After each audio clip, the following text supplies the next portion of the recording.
Hey folks, it's Lindsay Holster with SPS back in the building over at Randolph Technical High School for the Detroit Public Schools Community District Media Day for football. That's right, folks, it's that time. I have head coach Marvin representing the Detroit Public Schools Community District, reigning city champion, representing Cass Tech. My guy, good to see you. How you doing? Great, as always. Great. Back at it again, man. You clean, man. You about to go get a, sound like you ain't about to go get a loan. You about to give somebody a loan in a minute, man. You the guy they come see. Coach, we back at it again. Mm-hmm. What was your off season like? What's we going to expect from you going into this season? Tell me what's going on with the technicians. Well, we had to get off season really trying to attack the weight room, conditioning. One gap that we noticed from last year that allowed us, unfortunately, to get off to a slow start was probably not being in the best physical conditioning in terms of running.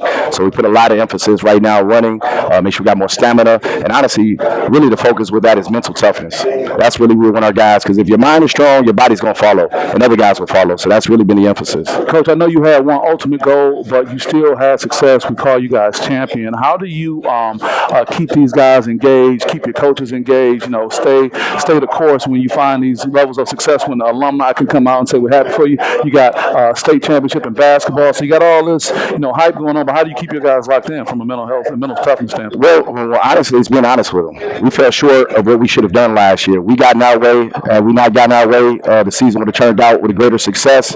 We got off to a slow start because we got in our way. So again, trying to keep them humble and being honest with our kids. We're not an easy program to play for. I'm not necessarily an easy coach to play for. I'm very transparent, very straightforward, and I think that honesty is what allows us to have success.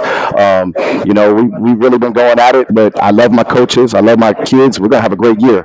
The number one goal right now is giving our young men and women the opportunity to go to college, whether it's free or reduced. So that's the ultimate goal for our kids: get them exposed to different programs around the country, but to see what's out there from an academic, from a social, from an athletic standpoint, and then ultimately we want to be able to make that walk to Ford Field for the last weekend of November, be able to claim a state championship for DPS for the city of Detroit, and be able to make that walk back to 2nd Avenue. Yeah, that's right. You can walk to get there. I like that. Coach, seeing you many a night after successful games throughout the playoffs, there was a demeanor that you had that I thought was a little bit beyond being a coach. It was almost like I felt that you were carrying something a little bit more. I don't know if it was the expectations of the program or whatever it may be, but is it fair to say that when I would talk to you post-game, it was some different things going on along with you just, making sure your team won that night?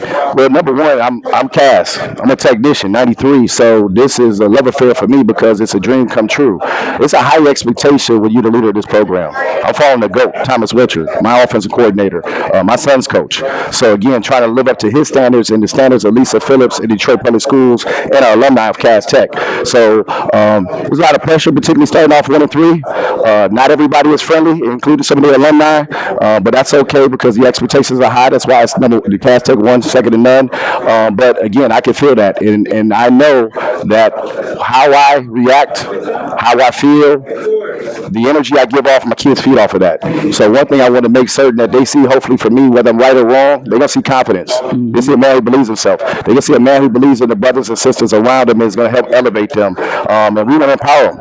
Our kids have a voice, So if I slip at the tongue sometimes with my language, now I'm doing 10 push-ups. The kids hold me accountable. So you drop down and give it to them? Yeah, I'm going to drop down and give it to them. Yeah, we talked about that, the transition from a mental toughness standpoint, how you led with that. But from a mental health standpoint, the Detroit Wayne Integrated Health Network has been a great partner with Sports Psychology Solutions, providing great resources. From a mental health standpoint, Coach, although you've been coaching this great program for 3 years, just your experience in coaching, what have you seen as far as the arc of where these young people are being challenged as it relates to a mental health standpoint in sports also? We've seen it all.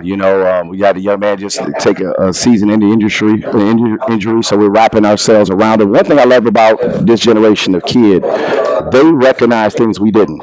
We just went through it. I can see looking back now some of the challenges I may have had with depression and stuff, and you didn't talk about it. It wasn't socialized. You didn't want to bother your parents with it. You didn't want to cause them stress. These kids recognize changes within each other. I can go back a few months ago. One of our kids started changing a little bit in terms of how he was navigating the school and interacting with his teammates. His teammates came to me and said, "Coach, something's wrong. Something's different with him. Let's have a conversation with them. When we have opportunities for our kids to join mental health services, they're running at it. We had a young man graduate last year, Caden Wilson. Him and another young lady, Cass, started their own mental health program. They're raising money. They gave out scholarships to other kids. They raised the awareness. And, honestly, for somebody to be healthy, it starts inside. It starts emotionally. It starts mentally. I don't care what you look like. You can be chiseled, but if you're not feeling good, you're not loved, and number one, loving yourself, you're going to struggle. So one of our pillars in the program is talking about respect and love, and that starts within. And we really want our kids to love within. And that's something we're going to keep honing on them. We utilize the services within the school. Again, Lisa Phillips, our principal, our leader, the counselors, including Monica Jones, they've been phenomenal in terms of their support. If we have young men we identify that need help, I work in conjunction with our support staff at the school. My parents are great, but again, that's something that we know that we have to stress because I got young men in the program who lost their dad. We've had young men in the program, parents lose jobs, and now things become a little more difficult. So trying to get them to articulate and speak upon those things is allowing the healing to occur. Coach, I want to stay on that for a second. I got a few more things. I appreciate everything that you're saying. We just talked about your demeanor post-game, and how you carry certain things, but you still seem to represent a way of connecting with this next generation like other coaches haven't in the past. You talked about not talking about it when we were playing, but you seem to be that coach that's still firm and fair, but able to really connect on this. Is it fair to talk about how you were kind of, straddling both spaces, a firm coach, but still connecting with them from a mental health standpoint? Well, I think, for one, I want to recognize all the coaches in PSL and all the coaches, what they give in terms of there's a sacrifice from their families and stuff that they give to coach these young men and women. So, our coaches in the league are phenomenal. But like I said, I'm sometimes maybe too transparent. I share instances from my life when I had struggles. Some of those may have been not dealing with certain things, right, whether it's depression, work-life balance, recognizing relationships. I'm sorry, that's strengthening that transparency. Right. That's when your young men buy in and they believe in you. I don't think people may respond and say, why do you say that? But there's where you pull people in. Not that that's your intent, but don't you find that connects you a little bit more? Well, really, when I look at football, through a lot of the struggles I've been growing up in the housing project, some of the other challenges I've had, football has been the thing that's really helped me push through. Between that and having a phenomenal mother,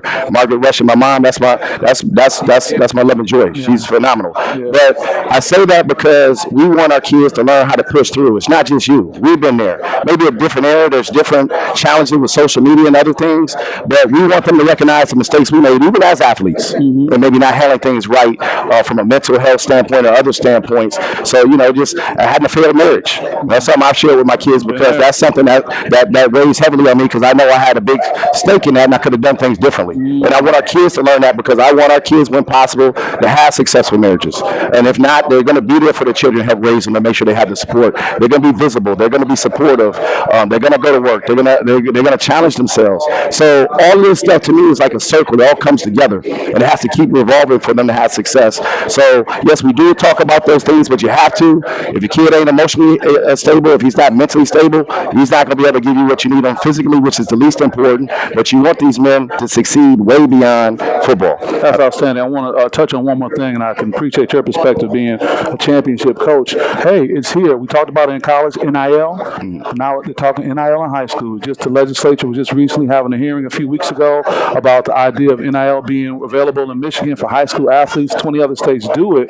What does that mean to you, how you coach, the guys you have coming into your program who will probably be the ones who are more likely to be the recipient of something like that compared to other schools? But what does it mean when you hear NIL being right around the corner for you? Well, it's a phenomenal thing from the standpoint of the kid being able to market himself, earn income. We have kids like many other programs that ability to bring in money will help at home, food, shelter, and other things, right? One of the things I have a concern with is the balance, and what we'll have to do as coaches and other organizations like Kurt Blackwell, Sound Mind, Sound Body organizations like yours, is really talk about too, how this relates now to you have to succeed. You have to produce now. If I don't go to the day to work and produce, I'm not going to be there in my day job, right? So now you start this NIL, it's going to start with more pressure and some of the other challenges that they have to work with. So going back to our previous conversation about mental health, that'll be a conversation we need to have. We're going to need to do more about financial education, allow them to understand how to save, use this money, start to use it to build their wealth for later, and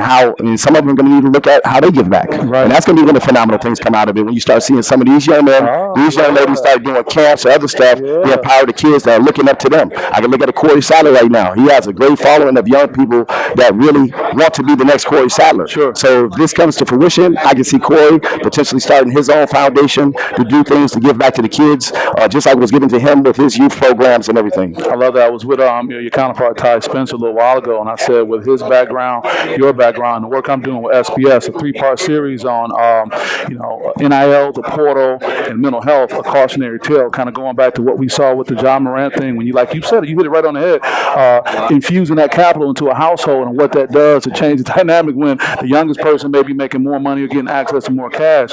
So when we start convening to having bigger conversations, I want to make sure to include you on that because you have a great perspective from what you've experienced. Cass football, before we get out of here, what are we going to see this season? We're going to see a team that works hard, going to work for everything that we get. Honestly, the outcomes of our games generally are predicted in practice. So if we continue to be a team that practices hard, we go hard, we believe in each other, we believe in the coaching staff, we want our kids to question things when they don't understand or they think we can do some things differently. But if we stay tight-knit like we got in the second half of last year, we're going to have a good season. That's great. That's great. Well, Coach, I appreciate you. I appreciate what you've been doing in this 3 years that seem like it's been 10, and I look forward to having those great conversations with you after the game on the field. Appreciate it as always. So good to see you. All right, with that, Lindsey Hudson with SPS, and we'll see you guys next time. Peace.